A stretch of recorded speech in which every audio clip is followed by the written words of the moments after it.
Cara Mountain Tragedy. Ayman Al-Azmaq, a 36-year-old man from the village of Al-Tawaither in Al-Asa Governorate, decided to explore Mount Cara one Saturday afternoon. He wasn't a professional climber, but he loved nature and photography, often sharing photos of his adventures with friends on Snapchat.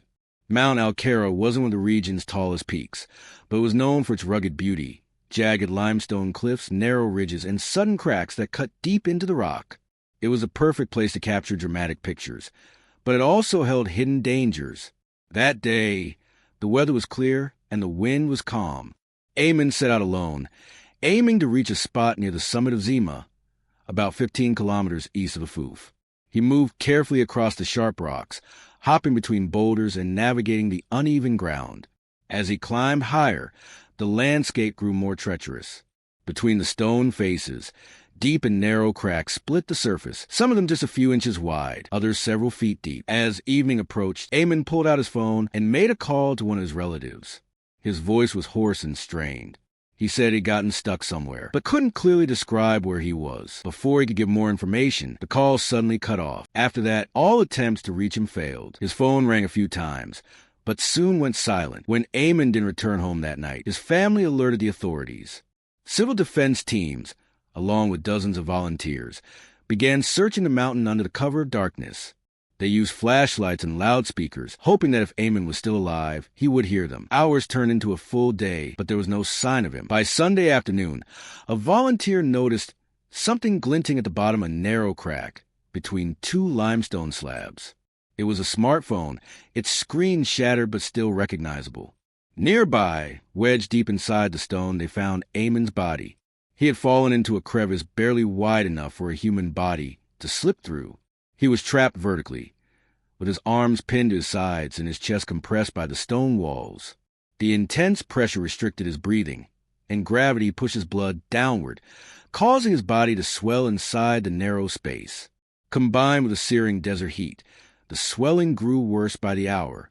When rescuers first reached him, they hoped he might still be alive, but it quickly became clear that Ayman had already passed away. His skin was pale, and he was completely unresponsive. The brutal position had likely taken his life within hours after his final phone call. For the next 2 days, the rescue teams worked carefully, breaking apart the stone piece by piece. Specialized cutting tools were brought in, but progress was slow. The crack was so narrow that even simple movements were difficult, and every effort risked causing more harm. Finally, after nearly 3 full days of work, on Tuesday evening, they freed Ayman's body from the mountain.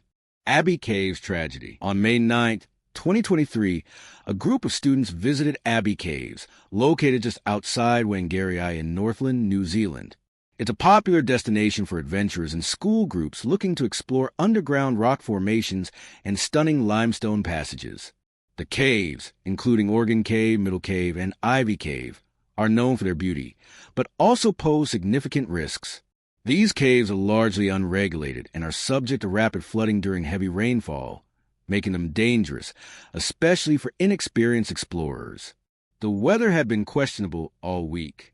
A thunderstorm warning was in place for Northland, and heavy rain was expected later in the day.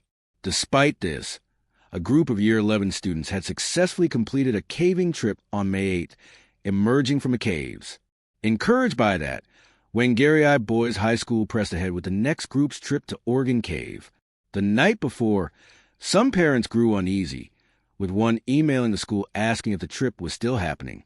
After receiving confirmation, they chose to keep their son home. Karnun's mother, Alicia Toki, shared the same concern. She sent an email asking if the caves were safe. The school responded shortly after, reassuring her that the trip would continue. They were monitoring the weather closely, expecting the heavy rain to hit around 3 p.m. The students would be out of the caves by 1:30 p.m. On the morning of May 9th, the school checked the weather again. The rain radar showed a storm hovering above Kaipara, but no new warnings were issued for Whangarei. The decision was made to continue the trip, though only Organ Cave would be explored. By 9 a.m., 17 students, a teacher, and a responsible adult arrived at Abay Caves. The rain had been light, and they suited up in overalls, helmets, headlamps, and gumboots, leaving their phones in the van. Reception was non-existent inside the caves. 30 minutes after arrival, they entered Organ Cave. Outside, rain pounded Wangari, and the storm clouds grew darker. Water rushed along roads and sidewalks, and rivers swelled, their surfaces broken by relentless rain. Andre Peter, Karnan's father, saw the transformation unfolding. His backyard was turning into a shallow pond. Puddles expanded into pools. Concerned, he checked weather reports and saw rain warnings, flood risks, and storm advisories. The forecast had been wrong. The heavy rain wasn't arriving in the afternoon. It was already here. Andre called the school, asking if the group was still in the caves. The response was uncertain. 40 minutes later, he called again, but the flooding outside was worse, and the school gave no reassuring response. He called once more, but the school assured him there was nothing to worry about. Inside Organ Cave, the students had no idea what was happening above ground. They had followed a familiar route along the creek bed, stepping through shallow, crystal-clear water that trickled over smooth rock. The cave walls, damp and textured, glistened under the glow of their headlamps.